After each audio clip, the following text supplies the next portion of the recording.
देखिए स्टूडेंट्स, आज के वीडियो में हम एक सवाल लगाने जा रहे हैं जो कि सिंपल मशीन टॉपिक से लिया गया है। ठीक, जिसमें कि हमें मैकेनिकल एडवांटेज, एफिशिएंसी इत्यादि निकालने की आवश्यकता पड़ेगी। सवाल क्या दिया गया है? एक मशीन पर 200 न्यूटन प्रयास लगाकर 2400 न्यूटन भार उठाया जाता है। अगर उस मशीन का वेगानुपात 20 हो तो भार पर घर्षण से नष्ट प्रयास ज्ञात करें। कहने का मतलब क्या है? क्वेश्चन में दिया गया है कि कोई एक मशीन है जिस पे हम 200 न्यूटन का एफर्ट लगाते हैं और उस 200 न्यूटन के एफर्ट लगाने पर हम 2400 न्यूटन का वेट लिफ्ट कर लेते हैं उस मशीन की सहायता से। यदि उस मशीन का वेलोसिटी रेशियो 20 है तो वेट पर फ्रैक्शन से नष्ट हुए एफर्ट को हमें फाइंड करना है। कहने का मतलब क्या है? क्वेश्चन में जो गिवन डेटा है वो क्या है? Effort capital P equal to 200 newton, weight या लोड, ज़्यादा सही होगा ये कहना लोड, बोझ। ठीक, बोझ वो क्या है? Capital W equal to 2400 newton and velocity ratio equal to 20। ये क्वेश्चन में दिया हुआ है और हमें पूछा गया है कि लोड पर फ्रैक्शन की वजह से जो एफर्ट में लॉस हो रहा है उसको पता कीजिए। तो जैसा कि मैं अपने पहले के वीडियो में भी बताया हूँ, किसी भी न्यूमेरिकल को सवाल को लगाने के लिए पहला स्टेप होता है कि पहले आप क्वेश्चन को, सवाल को ध्यान से पढ़ें और समझें। यदि एक बार में पढ़ने पे आपको सवाल नहीं समझ में आता है तो उसको वापस पढ़ें।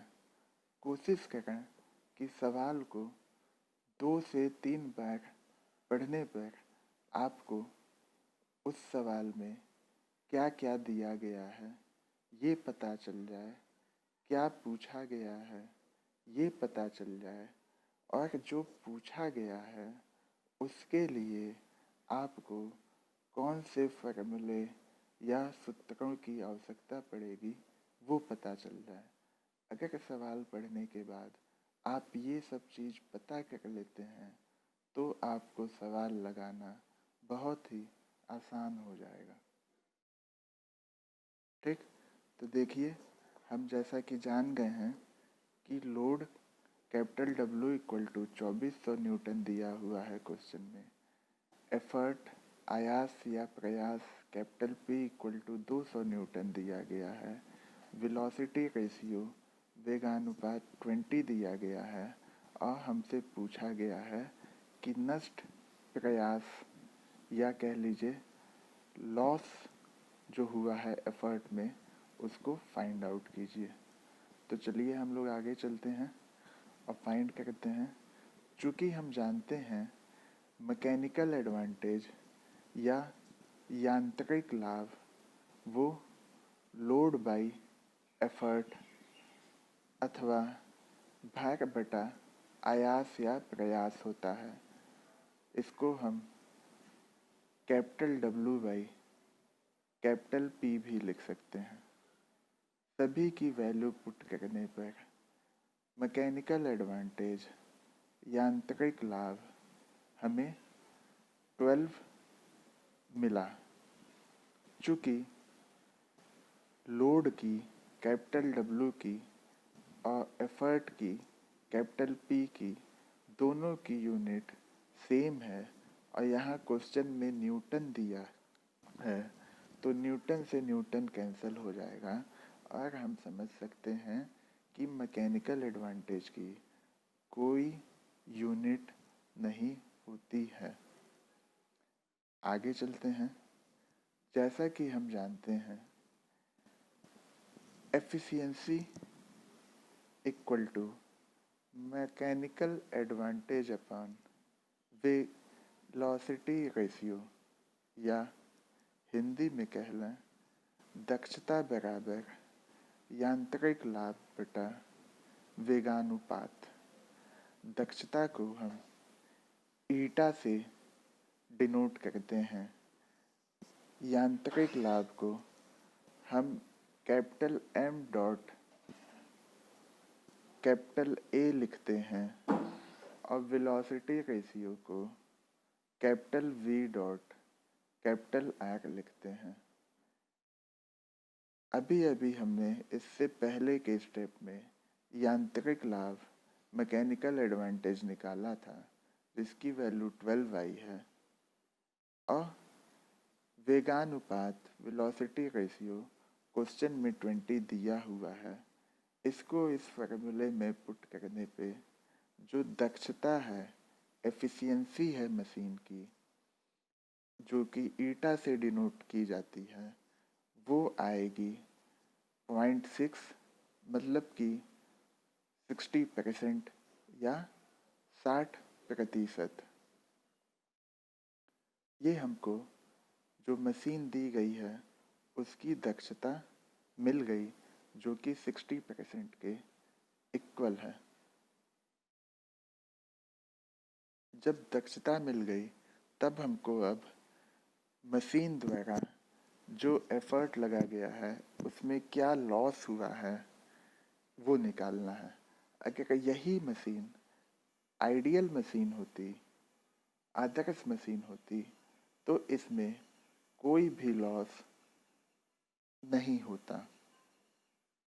मतलब कि जितना एफर्ट या आयास या प्रयास हम लगाते, वह सभी बोझ को उठाने में, लोड को उठाने में यूटिलाइज हो जाता। क्योंकि कोई भी मशीन आइडियल मशीन नहीं हो सकती है, ये केवल थ्योरेटिकल होती है।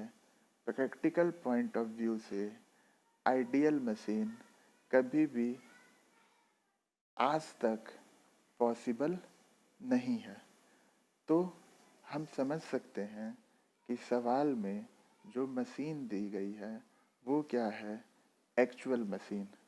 अब मान लीजिए उस मशीन की एफिशिएंसी, दक्षता 60% आई है, तो हम कह सकते हैं कि वह मशीन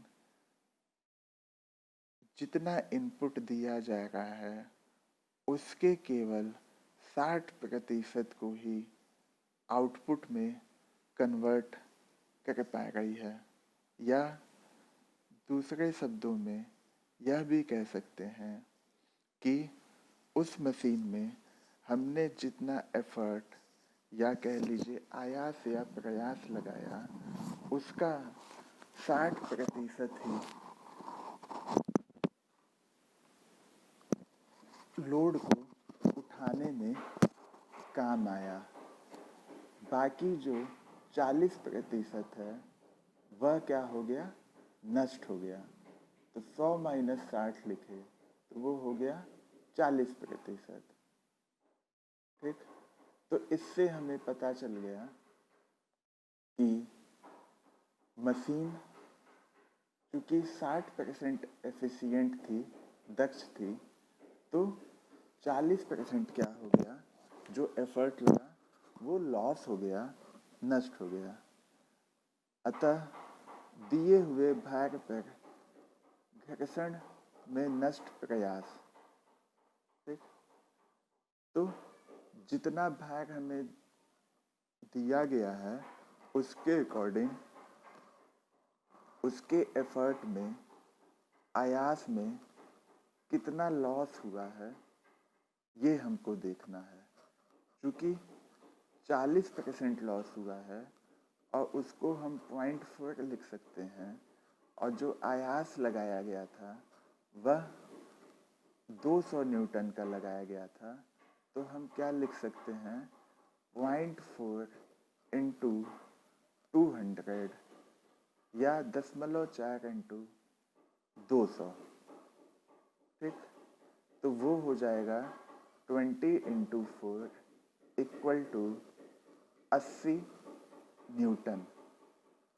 तो कहने का मतलब क्या है, क्वेश्चन में सवाल में हमसे यही पूछा भी गया था कि इस कंडीशन में तब जबकि मशीन में हम जो एफर्ट या आयास या प्रयास लगाते हैं वह 200 न्यूटन का है, और उस 200 न्यूटन का एफर्ट आयास या प्रयास लगाकर हम 2400 न्यूटन के लोड को उठा लेते हैं उस मशीन में, तब जबकि उस मशीन का वेलोसिटी रेशियो वेगानुपात 20 है, तो हमसे क्वेश्चन में पूछा गया था कि वेट पर फ्रिक्शन से नष्ट प्रयास ज्ञात करें।